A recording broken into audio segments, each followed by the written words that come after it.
Dans la nuit du 4 mars 2020 au Costa Rica, Alison Bonilla, une jeune femme de 18 ans aux multiples aspirations, pensait qu'il s'agissait d'une nuit ordinaire. Cependant, cette nuit allait être spéciale pour sa famille et ses amis.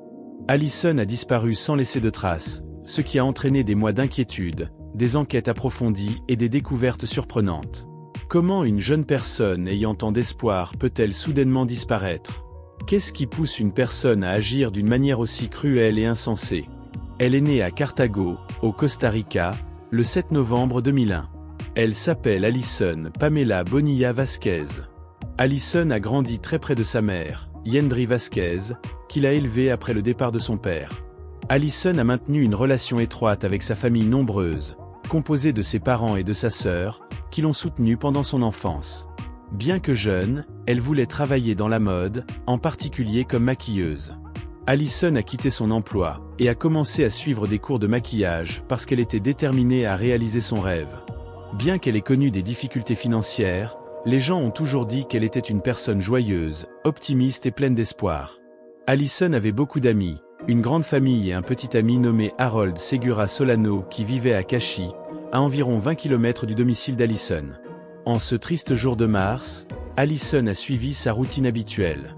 Elle a passé l'après-midi avec sa mère, a rendu visite à son amie Paola et s'est rendue à l'école le soir. En arrivant à l'école, Alison constate qu'il n'y a pas de cours. Comme elle n'avait rien d'autre de prévu, elle a décidé de rendre visite à son petit ami Harold, qui habitait près de l'école. Ils ont passé du temps ensemble, ont dîné avec la famille d'Harold et, à minuit, Alison a décidé de rentrer chez elle. Alison a quitté la maison de Harold à 20h15 et s'est rendue à l'arrêt de bus. À ce moment-là, elle a échangé des messages avec sa mère et Harold, les informant que deux hommes étranges la suivaient. Bien qu'effrayée, Alison a poursuivi son voyage et est descendue du bus à 20h43. Mais elle n'a jamais réussi à revenir. Lorsqu'Yendri s'est rendu compte qu'Alison n'était pas rentrée, elle est devenue très nerveuse. Elle a commencé à parler à ses amis et à sa famille, demandant de l'aide pour la retrouver. Très vite, Harold a également été prévenu. Il a essayé de contacter Alison, mais son téléphone était déjà éteint.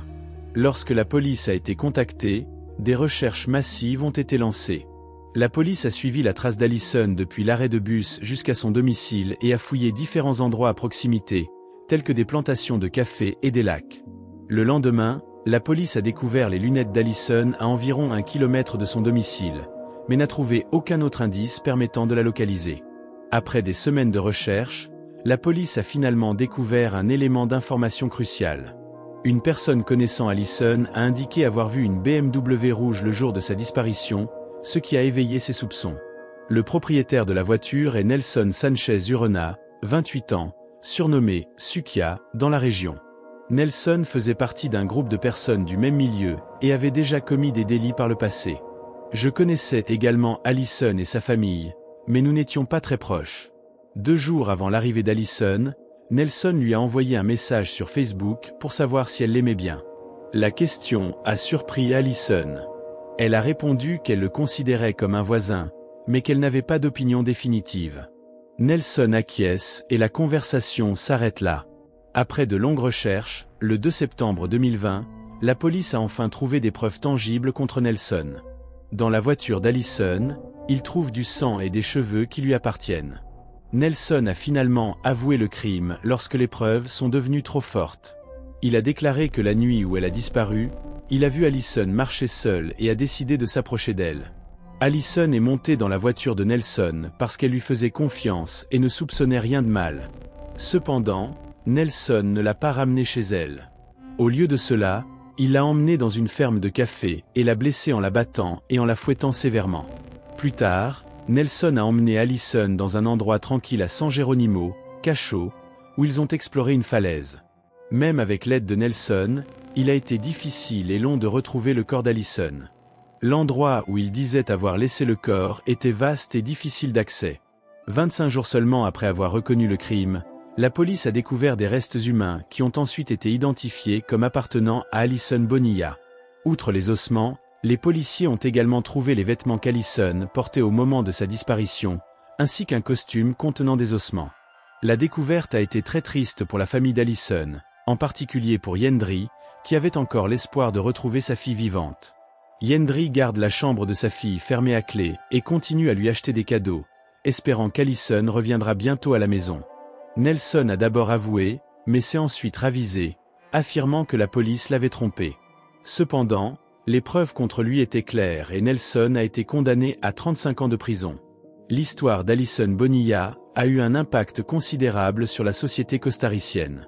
L'extrême violence du crime et le jeune âge de la victime ont choqué la nation. Elle a suscité des discussions sur la sécurité des citoyens, la violence à l'égard des femmes et le système judiciaire du Costa Rica. La mémoire d'Allison est toujours présente et son histoire nous rappelle l'importance de lutter contre la violence et de protéger les personnes les plus vulnérables de notre communauté. Vous voulez plus de situations comme celle-ci?